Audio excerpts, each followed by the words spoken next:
आकाशवाणी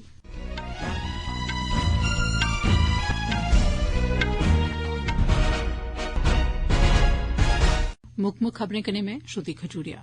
प्रधानमंत्री नरेन्द्र मोदी होरें यूएई दे राष्ट्रपति शेख मोहम्मद बिन जायद अल नह्यान हुन्दे कन्नै गल्लबात कीती। इस दौरान आपसी सहयोग ते भ्याली गी होर बदाने लेई केई सारे विषयें पर चर्चा होई। सरकार लगातार टिकाऊ विकास लेई प्रधानमंत्री सूर्य घर मुफ्त बिजली योजना शुरू करा'रदी ऐ। केन्द्रीय मंत्री अर्जुन मुंडा होरें आखेआ जे सरकार करसानें कन्नै गल्लबात करने लेई म्हेशां त्यार ऐ। महाराष्ट्र दे साबका मुक्खमंत्री अशोक चव्हाण होर भारतीय जनता पार्टी च शामल होई गे न ते जेई मेन्स 2024 दे नतीजें दी घोषणा करी दित्ती गेई ऐ। खबरां तफसील कन्नै प्रधानमंत्री नरेन्द्र मोदी होरें यूएई दे राष्ट्रपति शेख मोहम्मद बिन जायद अल नह्यान हुन्दे कन्नै आपसी सहयोग ते भ्याली गी बदाने लेई केई सारे मामलें पर सार्थक चर्चा कीती। दौनें नेताएं व्यापार, कारोबार, निवेश, डिजिटल ढांचा, ऊर्जा, ढांचागत विकास, संस्कृति, लोकें दा लोकें बश्कार संपर्क सने होरनें मामलें पर चर्चा कीती। दौनें मुल्खें बश्कार केई सारे समझौते बी होए। दौनें बश्कार भविक्ख दे सहयोग गी योजनाएं दी रूपरेखा देने आले दस्तावेजें दा आदान प्रदान बी कीता गेआ। राष्ट्रपति होर यूएई दे कार्ड जयवान जेड़ा डिजिटल रूपे क्रेडिट ते डेबिट कार्ड पर आधारित ऐ ओदी शुरूआत कीती। नेताएं दी मौजूदगी च जयवान कार्ड दा इस्तेमाल करियै लैन देन बी कीता गेआ। प्रधानमंत्री नरेन्द्र मोदी होरें यूएई च बीएपीएस मंदिर दे निर्माण लेई राष्ट्रपति हुन्दे निजी मदद ते जमीं देने लेई उदारता दस्सने लेई धन्नवाद बी कीता। एह्दे शा पैह्ले उत्थे पुज्जने पर उन्दा जोरदार स्वागत कीता गेआ। दौनें नेताएं दी मौजूदगी च दौनें मुल्खें बश्कार केई महत्वपूर्ण समझौते पर दस्तखत कीते गे। विदेश मंत्री डॉ एस जयशंकर, राष्ट्रीय सुरक्षा सलाहकार अजीत डोवाल, विदेश सचिव विनय क्वात्रा बी प्रधानमंत्री नरेन्द्र मोदी हुन्दे कन्नै भारतीय शिष्टमंडल च शामल न। उत्थे पुज्जने पर राष्ट्रपति अल नह्यान होरें आपूं प्रधानमंत्री हुन्दा स्वागत कीता ते इस मौके उनेंगी गार्ड ऑफ ऑनर बी पेश कीता गेआ। प्रधानमंत्री नरेन्द्र मोदी होर अबू धाबी च बनाए गेदे पैह्ले हिन्दू मंदर दा उद्घाटन करङन ते कन्नै अबू धाबी च जायद स्पोर्ट्स सिटी च भारतीय समुदाय दे लोकें गी संबोधित बी करङन। प्रधानमंत्री होरें आखेआ जे इस मंदर दा उद्घाटन ना छड़ा भारत ते संयुक्त अरब अमारात बश्कार सगुआं समूलची दुनिया च सद्भाईचारे, इक दुए दा सम्मान करने ते जरनीक पुने दिएं भावनाएं गी मजबूती देग। भारत नै सरकारी सेवाएं च कृत्रिम बुद्धिमत्ता यानी कि आर्टिफिशियल इंटेलीजेंस दे क्षेत्र च टकोह्दा कम्म करने आस्तै सरकारें दा कुल संसारी शिखर सम्मेलन 2024 च प्रतिष्ठित 9वां गवर्नमेंट टेक पुरस्कार हासल कीता ऐ। संयुक्त अरब अमारात दी सरकार आस्सेआ कायम एह् सालाना पुरस्कार रचनात्मक ते नमिएं खोजें ते काड्डें आस्तै दुनिया भरै दिएं सरकारें, संगठनें ते केन्द्रें गी दित्ता जंदा ऐ। भारत नै पुरस्कार आर्टिफिशियल इंटेलीजेंस आधारित सरकारी सेवाएं दी श्रेणी च जित्तेआ ऐ। पुरस्कार आस्तै भारत दे शिड़क यातायात ते राष्ट्रीय जरनैली शिड़कें सरबंधी मंत्रालय दी एआई पर आधारित महत्वपूर्ण परियोजना IRASTE दा खास जिक्र कीता गेआ। इस परियोजना दा मकसद कृत्रिम बुद्धिमत्ता राएं सड़क सुरक्षा इंजीनियरिंग गी नमां स्वरूप देना ऐ। एह् पुरस्कार दुबई दे क्राउन प्रिंस शेख हमदान बिन मोहम्मद अल मखदूम होरें दित्ता। प्रधानमंत्री नरेन्द्र मोदी होरें आखेआ जे टिकाऊ विकास ते लोकें दी खुशहाली लेई सरकार प्रधानमंत्री सूर्य घर मुफ्त बिजली योजना शुरू करा'रदी ऐ। इक सोशल मीडिया पोस्ट च प्रधानमंत्री होरें आखेआ जे 75,000 करोड़ रपे कोला मती दी लागत आली इस योजना दा मकसद 1 करोड़ घरें गी हर म्हीने 300 यूनिट बिजली मुफ्त उपलब्ध करोआइयै उन्दे घरें गी रोशन करना ऐ। उनें आखेआ जे लोकें दे बैंक खातें च सिद्दे दित्ती जाने आली सब्सिडी कोला लेइयै किफायती रियायती दरें पर दोआर उपलब्ध करोआइयै केन्द्र सरकार यकीनी बनाग जे लोकें पर लागत दा बोझ नेईं पवै। प्रधानमंत्री होरें आखेआ जे सब्बनें सरबंधी धड़ें गी इक राष्ट्रीय ऑनलाइन पोर्टल कन्नै जोड़ेआ जाग जेह्दे नै उनेंगी होर मती मदद थ्होग। उनें आखेआ जे इस योजना गी जमीनी सतह पर लोकप्रिय बनाने लेई शैहरी मुकामी निकाएं ते पंचायतें गी बी प्रोत्साहित कीता जाग तां जे ओह् अपने अपने इलाके च घरें दिएं छतें पर सौर पैनल लाने गी बढ़ावा देन। प्रधानमंत्री नरेन्द्र मोदी होरें आखेआ जे एह्दे कन्नो कन्नी योजना लोकें दी आमदन च बी बाद्दा करोग, उन्दे बिजली दे बिल घटङन ते कम्म रोजगार दे मते मौके बी पैदा होङन। प्रधानमंत्री होरें सब्बनें घरेलू उपभोक्ताएं गी टकोह्दा करियै नौजवानें गी pmsuryaghar.gov.in पर दरखास्त देइयै पीएम सूर्य घर मुफ्त बिजली योजना गी मजबूती देने दी अपील कीती। प्रधानमंत्री नरेन्द्र मोदी होरें आखेआ जे सरकारै नमीं शिक्षा नीति दे मूजब भारतीय शिक्षा संस्थानें दे अंतर्राष्ट्रीयकरण दे लक्ष्य गी पूरा करने लेई पक्की चाल्ली तैयार कीते दा ऐ। उनें आखेआ जे IIT दिल्ली दा अबू धाबी परिसर ते IIT मद्रास दा जंदीबार परिसर इस्सै पक्के धैर्य दी पुष्टि करदे न। मोदी होरें अज्ज केन्द्रीय शिक्षा मंत्री धर्मेन्द्र प्रधान हुन्दा इक लेख सांझा कीता। प्रधानमंत्री होरें आखेआ जे उन्दा IIT दिल्ली दे अबू धाबी परिसर दा दौरा बेहतरीन दर्जे दी भारतीय शिक्षा गी विदेशें च लेई जाने दे जतनें गी होर बी मजबूती देग। एह् खबरां तुस आकाशवाणी परा सुना'रदे ओ।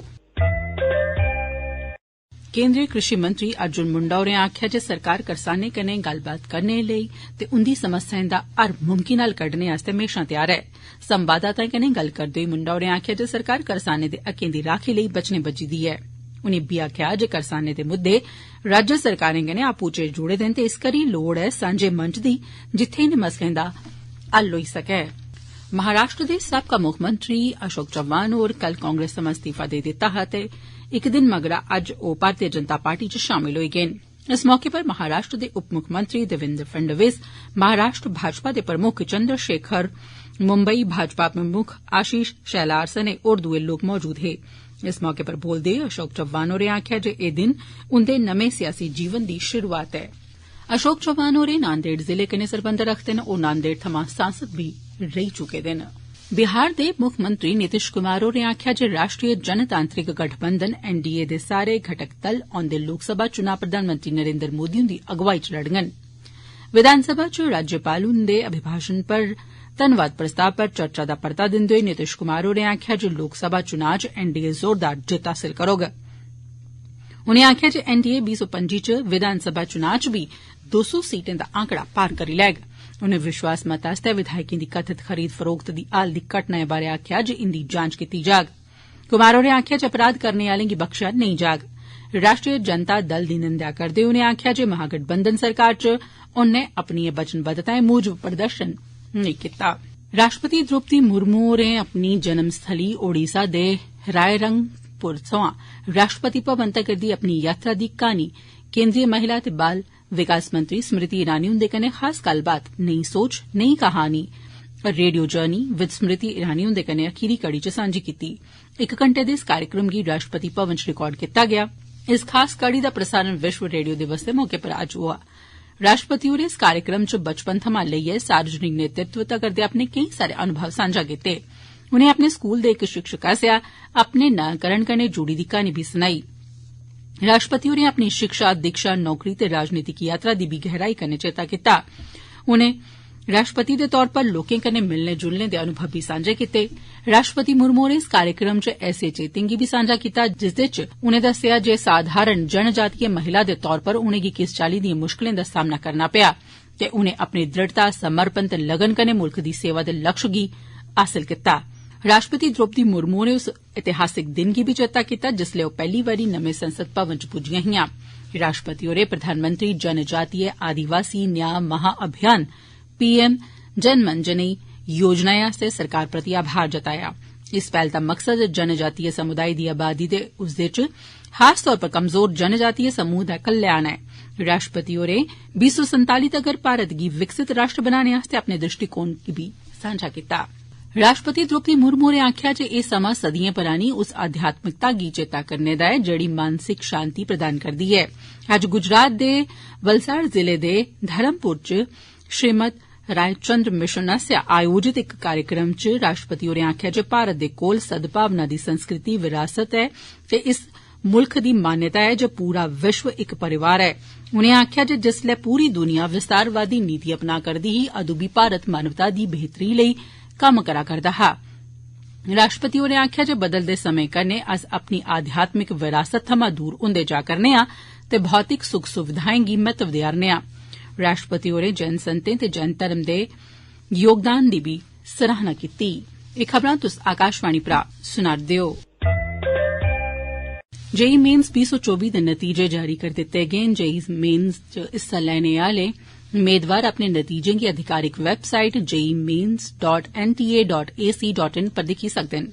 नेशनल टेस्टिंग एजेंसी नै आखेआ जे इस परीक्षा च 3 छात्रें पूरे 100% अंक हासल कीते न। इंजीनियरिंग प्रवेश परीक्षा दे पैह्ले संस्करण च 11,70,000 शा मते विद्यार्थिएं हिस्सा लैता। 100% अंक हासल करने आलें च 7 तेलंगाना थमां, 2 हरियाणा, आंध्र प्रदेश, राजस्थान ते महाराष्ट्र थमां 3-3, दिल्ली थमां 2 ते गुजरात, कर्नाटक ते तमिलनाडु थमां 1-1 विद्यार्थी शामिल ऐ। अज्ज विश्व रेडियो दिवस ऐ। एह्दा उद्देश्य रेडियो दे महत्व दे बारे च लोकें च जागरूकता बधाना ते रेडियो दे माध्यम कन्नै सूचनाएं दे प्रसार गी बढ़ावा देना ऐ। हर ब'रे इस ध्याड़े पूरे विश्व च बक्ख बक्ख प्रसारकें, संगठनें ते समुदायें आसेआ बक्ख बक्ख गतिविधिएं दा आयोजन कीता जंदा ऐ। अज्ज आकाशवाणी जम्मू दे क्षेत्रीय समाचार एकांश आसेआ बी विश्व रेडियो दिवस दे मौके पर कार्यक्रम दा आयोजन कीता गेआ। इस मौके पर क्षेत्रीय समाचार इकाई दे हेड आर के रैना होरें खबरें कन्नै जुड़े दे कर्मचारिएं गी आग्रह कीता जे ओह् पूरी लगन कन्नै कम्म करन की जे देसै च बड़े मते लोक होन जेड़े न छड़े रेडियो पर भरोसा करदे न सगुआं खबरें ते मनोरंजन लेई रेडियो उप्पर गै निर्भर बी हैन। सूचना ते प्रसारण मंत्री अनुराग सिंह ठाकुर होरें आखेआ जे 2014 मगरा सरकार नै सामुदायिक रेडियो केन्द्रें गी बढ़ावा देने दे फैसले तैह्त सामुदायिक रेडियो आस्तै 7,50,000 रपेऽ दी सहायता प्रदान करने दे कन्नो कन्नी बाद्दू कोष जारी कीते न। दक्खन क्षेत्र दे सामुदायिक रेडियो सम्मेलन च ठाकुर होरें आखेआ जे दक्खनी क्षेत्र च 117 केन्द्रें दा असरदार तरीके कन्नै संचालन उत्साहजनक ऐ। उनें आखेआ जे बेजुबानें दी एह् जुबान ऐ। ठाकुर होरें आखेआ जे मुकामी भाषाएं च सामुदायिक रेडियो दा कम्म करना सबका साथ सबका विकास आस्तै महत्वपूर्ण ऐ। उनें आखेआ जे प्रधानमंत्री नरेन्द्र मोदी होरें दस्सेआ ऐ जे आम जन समुदाय तगर पुज्ज बनाने च संचार दी भूमिका महत्वपूर्ण हुंदी ऐ। ठाकुर होरें आखेआ जे मुल्ख च कुदै बी रौहने आले व्यक्ति तगर सूचना पजाने दा एह् अनोखा माध्यम ऐ। उनें आखेआ जे हर व्यक्ति गी बोलने दी आजादी ते सरकारी स्कीमें दा लाह् लैने दा अधिकार ऐ। उनें आखेआ जे सरकार नै 2047 तगर भारत गी विकसित राष्ट्र बनाने दी परिकल्पना कीती दी ऐ। उनें सामुदायिक रेडियो दे महत्व पर जोर पांदे होई आखेआ जे एह् विशाल आबादी तगर विचारें गी पजाने दा साधन ऐ। ठाकुर होरें आखेआ जे अगले 3 ब'रें च 1000 थमां मते सामुदायिक रेडियो केन्द्र बनाने दा लक्ष्य मित्थेआ गेदा ऐ। उनें आखेआ जे नीति च बदलाव कीता गेआ ते हून कोई बी लाइसेंस धारक इक थमां मते रेडियो केन्द्र कायम करी सकदा ऐ। मंत्री होरें मीडिया कर्मिएं थमां बी सम्मेलन च विचार विमर्श करने दा आग्रह कीता। उनें सामुदायिक रेडियो राएं सरकारी योजनाएं ते भारत गी विकसित मुल्ख बनाने सरबंधी जानकारी प्रसारित करने दा आग्रह कीता। सूचना ते प्रसारण राज्यमंत्री डाक्टर एल मुरुगन होरें वीडियो कांफ्रेंसिंग राएं सम्मेलन गी संबोधित करदे होई आखेआ जे सामुदायिक रेडियो राष्ट्र निर्माण च महत्वपूर्ण भूमिका निभा'रदा ऐ। उनें आखेआ जे आकाशवाणी दूर दरेडे क्षेत्रें च रौहने आले लोकें तगर सूचना पजा करदा ऐ। उनें बी आखेआ जे प्रधानमंत्री नरेन्द्र मोदी होर बन्ने आले ग्राएं गी लेइयै मते फिक्रमंद न। उनें दस्सेआ जे रेडियो ते टेलीविजन दे ढांचागत विकास आस्तै 2,500 करोड़ रपेऽ दित्ते गे न। उनें आखेआ जे प्रधानमंत्री हुंदे आसेआ शुरू कीता गेदा डीडी तमिल दुनिया भरै च रौहने आले भारतीयें च लोकप्रिय होआ करदा ऐ। भारतीय जन संचार संस्थान दे प्रोफेसर होरें इस सम्मेलन च मौजूद लोकें दा स्वागत कीता। भारतीय जन संचार संस्थान दे एडीजी होरें दस्सेआ जे दक्खन भारत राज्यें सोयां 95 थमां मते प्रतिनिधि इस सम्मेलन च हिस्सा लै करदे न। चेन्नई च अज्ज दक्खन क्षेत्र दे 2 दिन दे सामुदायिक रेडियो सम्मेलन दी शुरूआत होई। भारत च सामुदायिक रेडियो दे 20 ब'रें दा उत्सव मनाने लेई दक्खनी राज्यें ते केन्द्र शासित प्रदेशें दे 117 सामुदायिक रेडियो केन्द्रें दे प्रतिनिधि एह्दे च हिस्सा लै करदे न। भारत च सामुदायिक रेडियो दी शुरूआत अन्ना यूनिवर्सिटी च भारत रत्न लाल कृष्ण अडवाणी हुंदे आसेआ 1 फरवरी 2004 गी कीती गेई ही। केन्द्रीय मंत्री डॉ जितेंद्र सिंह होरें अज्ज आखेआ जे प्रधानमंत्री नरेन्द्र मोदी होर इस म्हीने दी 20 तरीक गी जम्मू कश्मीर दे उधमपुर जिले च इक रैली गी संबोधित करङन। डॉ जितेंद्र सिंह जेड़े जे प्रधानमंत्री हुंदे दफ्तरै च राज्यमंत्री बी हैन होर अज्ज शहीद captain Tushar Mahajan railway station पर दिल्ली कटड़ा वंदे भारत एक्सप्रेस रेलगड्डी दे रुकने बारै दिक्खने लेई गेदे हे जेड़ी सुविधा इलाके दी आबादी लेई शुरू कीती गेदी ऐ। डॉ जितेंद्र सिंह होरें आखेआ जे चुनाएं दे सिलसिले च आदर्श आचार संहिता लागू होने कोला पैहले जम्मू कश्मीर दे दौरे बारै मुकदा फैसला हाल च लैता गेआ ऐ, जिस दौरान ओह् केई सारी परियोजनाएं दी शुरूआत करङन ते जनसभा गी संबोधित बी करङन। उनें दस्सेआ जे अपने दौरे दौरान प्रधानमंत्री नरेन्द्र मोदी सांबा च एम्स विजयपुर, रियासी च दुनिया दे सब्मनें शा उच्चे पुल IIM जम्मू ते शाहपुर कंडी डैम प्रोजेक्ट दा उद्घाटन बी करङन। अखीर च खास खबरां इक बारी परतियै प्रधानमंत्री नरेन्द्र मोदी होरें UAE दे राष्ट्रपति शेख मोहम्मद बिन जायद अल नह्यान हुंदे कन्नै गल्लबात कीती। इस दौरान आपसी सहयोग ते भ्याली गी होर बधाने लेई केई सारे विषयें पर चर्चा होई। सरकार लगातार टिकाऊ विकास लेई प्रधानमंत्री सूर्य घर मुफ्त बिजली योजना शुरू करा'रदी ऐ। केन्द्रीय मंत्री अर्जुन मुंडा होरें आखेआ जे सरकार करसानें कन्नै गल्लबात करने लेई म्हेशां त्यार ऐ। महाराष्ट्र दे साबका मुक्खमंत्री अशोक चव्हाण होर भारतीय जनता पार्टी च शामल होई गे न ते जेई मेन्स 2024 दे नतीजें दी घोषणा करी दित्ती गेई ऐ। एह्दे कन्नै गै खबरें दा बुलेटिन समाप्त होआ।